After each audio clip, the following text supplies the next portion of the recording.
3. 신학방법론과 개혁신학.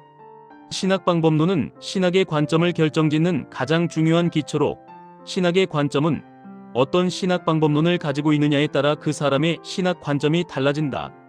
우리는 순수 객관성을 가지고 사물이나 사건을 해석할 수 없다. 바꿔 말하자면 모든 사람은 자신들의 이성적 능력이나 경험으로 형성된 주관적 관점을 가지고 사물이나 사건을 해석한다. 이는 곧 소위 최고의 이론이라고 부르는 것도 사물을 이해하는 하나의 관점에 불과하다는 사실을 의미한다. 왜냐하면 아무리 좋은 이론이라 할지라도 그 자체가 순수 객관성을 담보할 수 없기 때문이다. 좋은 신학을 한다는 것은 결국 올바른 신학 방법론으로서 가장 성경적인 관점을 가지는 것이다. 우리가 일반적으로 알고 있는 신학 방법론을 분류하면 다음과 같다. 3.1. 신학 방법론의 종류. 첫째, 전통적인 신학 방법론은 성경 내용을 규범으로 해서 신학적 명제를 정당화하여 교리를 체계화하는 방법이다. 이 방법은 성경 해석과 역사적 교리, 문법적 이해 등을 중요하게 생각한다. 이러한 전통적 방법은 기본적으로 올바른 성경 해석이나 문법적 이해, 교리적 내용에 대한 올바른 이해를 전제하고 있다. 이러한 전통적인 방법은 교조적 성격이 강하여 새로운 신학 상황에 적절한 대처가 부족할 수 있다.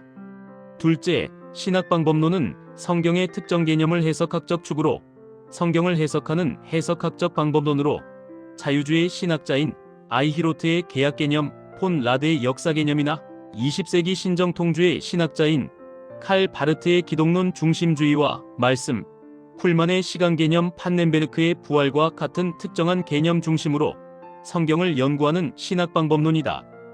이들의 방법론은 주로 이성적 인식론에 근거한 방법론으로 말씀이나 역사적 실제성을 약화시키는 것으로, 이 방법론은 기본적으로 환원주의적 오류에 빠질 가능성이 농후하다. 셋째, 신학 방법론은 성경을 영적인 것으로 해석하려는 영적 주석 방법론이 있다. 이 방법은 주로 가톨릭의 교부들이나 수도원에서 유행한 신학 방법론이다. 영적 주석 방법론은 성경의 문법적, 역사적, 신학적 사실보다 주관적인 영적 체험을 강조함으로써 신학적 객관성을 상실할 수 있다. 성경은 영적인 측면도 있지만 신학적 객관성, 교리의 체계성, 문법적 이해를 무시하고 영적으로만 해석하는 것은 큰 문제를 초래할 수 있다. 이러한 방법론은 신학적 객관성이나 전통적 교리가 갖는 장점들을 파괴할 수 있다. 그래서 말씀에 근거하지 않는 주관적인 영적 해석은 기독교의 진리를 왜곡하는 결과에 이른다. 넷째, 신학 방법론은 역사 비평이나 개인의 주관적 경험으로 성경을 해석하는 기준으로 삼는 방법론이다. 이 방법론은 자연 이성을 신뢰하고 세속 철학의 영향을 받은 자유주의 신학과 경건주의자들에게서 주로 볼 수 있다. 특히 주관적 경험을 기준으로 삼은 슐라이어 마어는 스피노자의 영향을 받아 기독교는 인식이나 도덕의 문제가 아니라 심정의 문제로 신에 대한 절대 의존의 감정이라고 주장하였다. 또한 실존주의 철학과 역사적 비평의 영향을 받은 불트만과 같은 사람은 양식 비평을 통하여 캐리그마를 찾는 실존주의적 해석 방법론을 주장하였다. 다섯째, 신학 방법론은 현대의 이성적 신학 방법론으로 린드백, 트레시와 같은 사람들이 사용한 경험적, 표현적 신학 방법론이 있다. 특히 칼 라너는 성경을 하나님의 은총에 대한 경험으로 해석하며, 쉴리백스는 예수 그리스도의 아버지 경험과 제자들의 부활 경험을 예수 그리스도의 메시지보다 중요한 것으로 생각한다. 그뿐만 아니라 교리적, 경험적, 역사적 접근 방법에 불만을 가진 현대의 이성주의자들은 문화와 문학, 그리고 언어적 이해를 통하여 성경을 내러티브라고 주장한다. 이 방법론은 성경을 그 당시의 언어 자체로 이해하고 이야기체로 복원하고자 하는 시도이다. 이러한 신학 방법론은 대부분 이성적인 의미 진술이나 합리적, 논리적 체계성을 가지고 성경을 이해하려는 신학 방법론이다. 이러한 이성 중심의 현대 서양 신학 방법론의 문제점은 18세기 칸트와 헤겔 철학의 연장선 위에서 이성의 범주 안에서 논리적 이해를 주요한 토대로 삼고 있다는 것이다. 신학은 디모데후서 3장 16절, 요한복음 20장 30절 31절에 따라 믿고 구원받게 하는 일에 공헌해야 한다. 그렇지만 철학적, 논리적 체계성만을 강조하는 잘못된 신학 방법론은 사람의 주관적 이성을 비판적 도구로 삼아 개념적이며 역사 내적인 분석에만 매달리는 오류를 범한다. 이러한 오류는 결과적으로 신앙의 목표와 신학의 본질과는 거리가 먼 결과를 가져올 수밖에 없다. 원래 개혁자들의 신학은 이성보다 오직 믿음으로 성경을 주요한 텍스트로 삼아 성경에 나타난 각 교리의 실제성을 확보하고 각각의 교리들을 삶 속에서 확증하는 생명구원의 신학이었다. 바른 신학 방법론은 성경의 목적과 신앙의 목표에 부합해야만 한다. 그런 의미로 하이델베르크 요리 문답을 작성한 올레비아누스는 신학의 목표를 복된 불멸의 영생으로 인도하는 하나님의 지식을 다루는 것이라고 하였다. 말씀이 하늘나라와 영생, 그리고 구원의 진리를 계시한 것이라면 이와 같은 목표를 이룰 수 있도록 하는 신학방법론이 가장 올바른 신학방법론이다. 그러므로 바른 신학방법론이란 먼저 신학의 목적을 알고 다음으로 해석학적 원리를 이 목적에 맞도록 일관성 있게 적용하는 것이다. 3.2. 신학의 잘못된 방법들. 전통적인 개혁신학의 입장에서 바라보는 몇 가지 잘못된 대표적인 신학방법론의 범주들은 다음과 같다. 먼저 가톨릭 신학방법론이 있다. 가톨릭 신학은 신존재에 관한 인식론적 신지식을 추구하는 자연신학으로 그들은 자신들의 교회 전통을 성경 해석의 최고 기준으로 여기는 교권주의 신학방법론을 주장하였다. 로마 가톨릭 교회는 이론적으로 성경과 교회의 전통을 동등하게 주장하지만 실제로 그들은 자신들의 유형적 교회 권위를 성경의 권위보다 우위에 있는 것으로 생각하고 교황과 교회 회의들이 성경을 포함하여 모든 것에 있어서 최종적이고 무오한 해석자라고 주장한다. 하지만 교회 혹은 교황이 무오하다는 그들의 주장은 아무런 성경적 근거가 없다. 이에 우리는 성경에서 유대 종교 지도자들에게 너희는 어찌하여 너희 유전으로 하나님의 계명을 범하느냐 라고 비판하는 것을 볼 수 있다. 또한 가톨릭 교회는 그들 스스로가 교황 무오의 교리를 반대한 기록이 있다.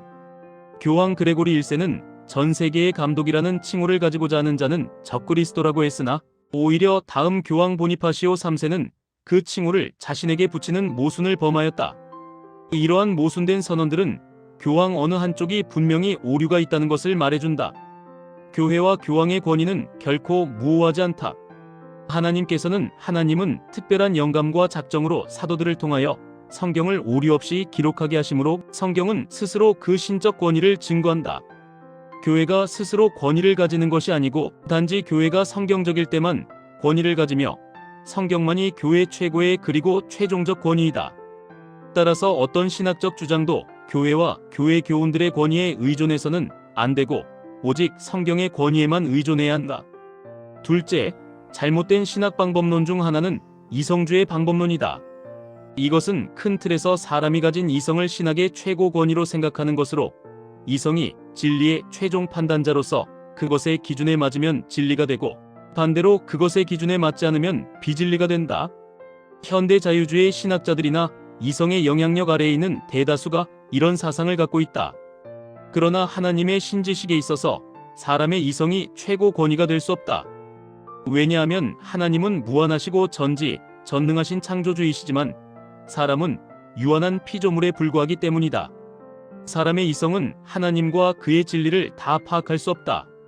그래서 욥기 11장 7절은 내가 하나님의 오묘를 어찌 능히 측량하며 전능자를 어찌 능히 온전히 알겠느냐 라고 말하며 예수님께서도 사두개인들에게 너희가 성경도 하나님의 능력도 알지 못함으로 오해하였도다라고 책망하고 있다. 자연 이성, 즉 타고난 그대로의 사람의 이성은 죄로 부패해져 있으므로 하나님을 아는 지식 곧 신지식을 바르게 수납할 수 없다.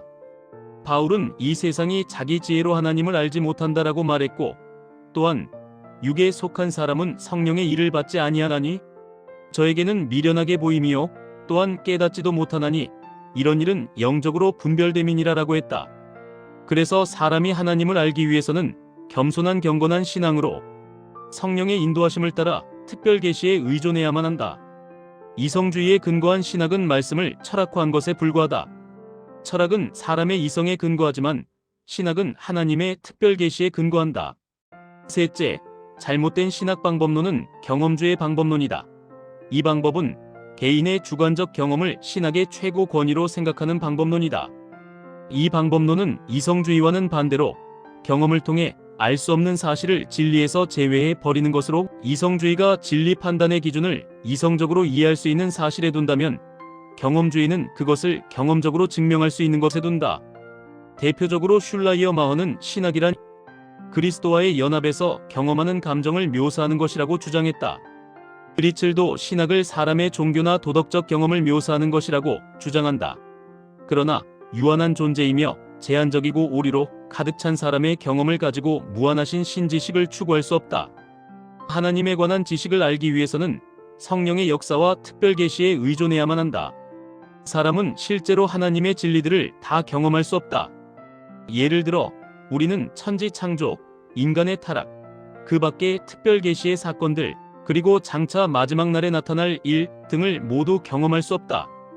이에 대하여 예수께서 도마에게 말씀하시기를 너는 나를 본고로 믿느냐? 보지 못하고 믿는 자들이 복되도다라고 책망하셨다. 더 나아가 사람의 종교적 경험이나 감정은 진리와 비진리, 하나님의 계시와 계시가 아닌 것을 쉽게 구분할 수 없다. 이방 종교인들도 매우 종교적일 수 있다. 구약의 바알 숭배자들도 매우 종교적이었다.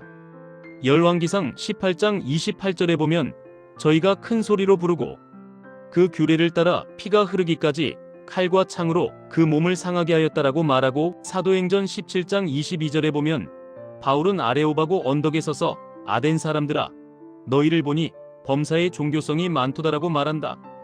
우리에게 종교적 감정이 필요한 것은 사실이지만 단순히 종교적 감정이나 제한적인 경험에서 하나님에 대한 올바른 지식을 얻을 수 있다고 생각하는 것은 잘못된 것이다.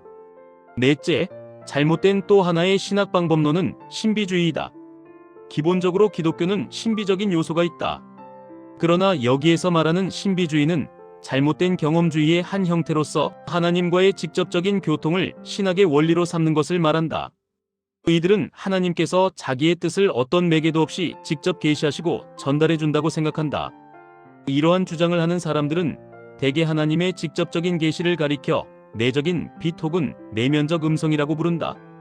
교회 역사에는 이런 사상을 가진 많은 신비주의자들이 있었고 오늘날에도 잘못된 신비주의 사상으로 사람을 현혹하기도 한다. 그러나 이러한 방법은 성경에 기록된 하나님의 뜻에 전적으로 배치된 것이다. 바울은 디모데후서 3장 16절에서 모든 성경이 하나님의 감동으로 되었다라고 증거한다. 이사야는 마땅히 율법과 증거의 말씀을 좇을지니 그들의 말하는 바가 이 말씀에 맞지 아니하면 그들 속에 빛이 없기 때문이다라고 말한다.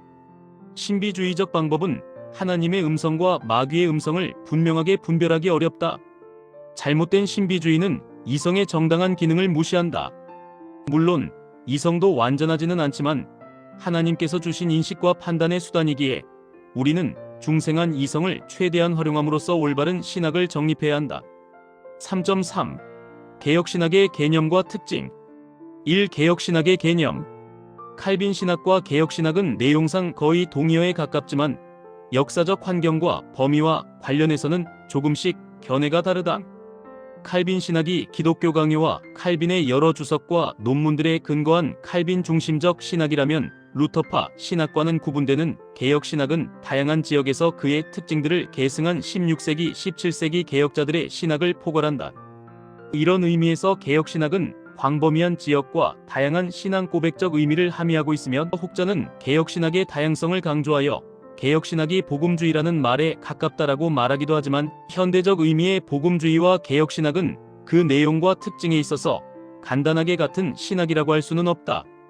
개혁신학의 중심에는 루터로부터 시작하고 칼빈을 통해서 정립된 일치된 신학적 정체성이 있으며 칼빈과 16세기 개혁자들에 의해 확립된 16세기 개혁신학은 기본적으로 개혁자들의 신학과 그 이후 발전한 17세기 신앙 고백적 신학을 포함하는 광범위한 개념이다. 즉, 개혁신학은 종교 개혁자들의 5가지 신학적 원리, 오직 믿음, 오직 은혜, 오직 성경, 오직 그리스도, 오직 하나님께 영광을 토대로 한다. 개혁신학은 루터의 이신층의 교리 위에 칼빈이 저술한 기독교 강요를 통해 확립된 신학 체계와 주석을 통하여 나타난 성경 교리를 근거로 17세기 유럽 각 지역에서 고백되고 작성된 개혁교회의 신앙 고백을 규범으로 삼는다. 즉, 개혁신학은 루터와 칼빈이 동의하는 일치된 신학 원리 위에 유럽의 다양한 지역에서 다양한 신앙 개혁 운동으로 표현된 신학을 의미한다. 그런 점에서 개혁 신학은 아브라함 카이퍼, 헤르만 바빙크, 그리고 스킬더를 중심으로 시작된 19세기 신칼빈주의 신학과도 구분할 수 있다. 개혁교회는 개혁된 교회로서 종교개혁의 기본 원리를 주장하며 교회의 서고 넘어짐의 중심 조항으로 삼는 이신층의 교리를 개혁교회 또한 전적으로 동의한다. 이신층의 교리는 전통적인 로마 가톨릭 교회가 주장하는 교회론적, 성례전적 구원론을 거부하는 것으로 믿음으로 말미암는 하나님의 의는 가톨릭 교회의 의의 개념에 대한 새로운 이해이다. 믿음으로 말미암는 하나님의 의에 대한 개념은 로마 가톨릭 교회가 주장하는 행위에 토대를 둔 신인 협동적인 공로적 의의 개념이 아니다. 이러한 이신층 이론을 근거로 개혁파 신학자들은 명실상부한 개혁파 신학과 개혁교회의 신앙을 확립하였다. 개혁신학의 특징. 첫째, 개혁신학의 특징은 믿음으로 말미암는 의에 관한 새로운 이해에 있다. 의에 대한 새로운 이해는 개혁자들에게 이전 가톨릭 교회가 주장한 모든 행위의 의로서 공로와 성례전적 의를 거부하는 것이며 그들이 주장하는 교회의 성례전적 구원론을 거부하는 것이다. 둘째, 개혁신학은 가톨릭 교회의 부분, 타락론에 반대하여 사람의 전적 타락을 강조한다.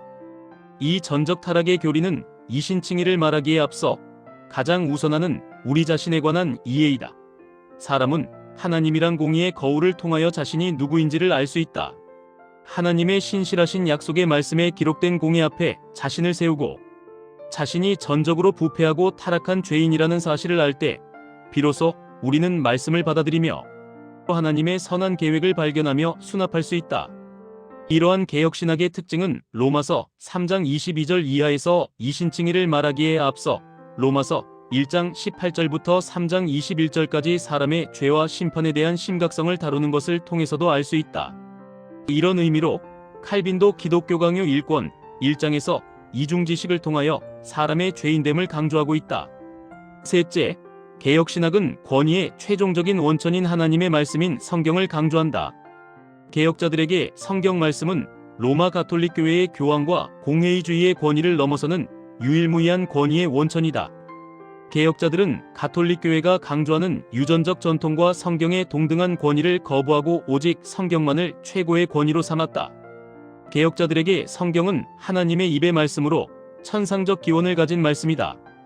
그래서 그들에게 신학이란 성경을 문제 삼는 신학이 아니라 성경에 계시된 하나님의 말씀을 그대로 믿고 그 속에서 우리를 향하신 하나님의 선한 계획을 찾아내는 일이다. 모든 신학은 말씀에서 비롯되며 신앙의 내용도 모두 말씀에서 도출된다. 그래서 계시는 신학의 외적 원리이며 신앙과 보조적 수단인 중생된 이성은 신학의 내적 원리이다. 넷째, 개혁신학은 하나님의 주권과 은혜를 강조한다. 하나님의 주권은 하나님의 사랑과 은혜, 정의, 인간의 운명과 자연의 법칙들을 다스리시는 하나님의 통치와 관련된 것으로 모든 영역에서 자신의 통치권을 행사하는 것을 말한다. 곧 하나님은 영원하신 작정과 계획으로 만물을 만드시고 섭리하신다. 하나님은 자기의 뜻과 경륜대로 구속의 역사를 이루시는데 예정으로 우리를 택하고 부르시어 당신의 자녀로 삼으시며 자신의 주권을 나타내신다. 성경 말씀의 역사는 바로 이 주권의 역사를 보여주고 있다. 다섯째, 개혁신학은 다른 어떤 것보다 성령의 능력을 강조한다.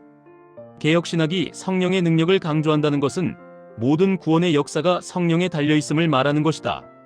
기본적으로 기독교는 영적인 종교로서 거듭나는 새롭게 하심이 오직 성령의 능력을 통해서 이루어진다. 또한 성령의 주권적 사역으로 말미암아 그리스도의 은혜가 우리의 것이 되고 회개와 죄사함의 은혜를 받는다.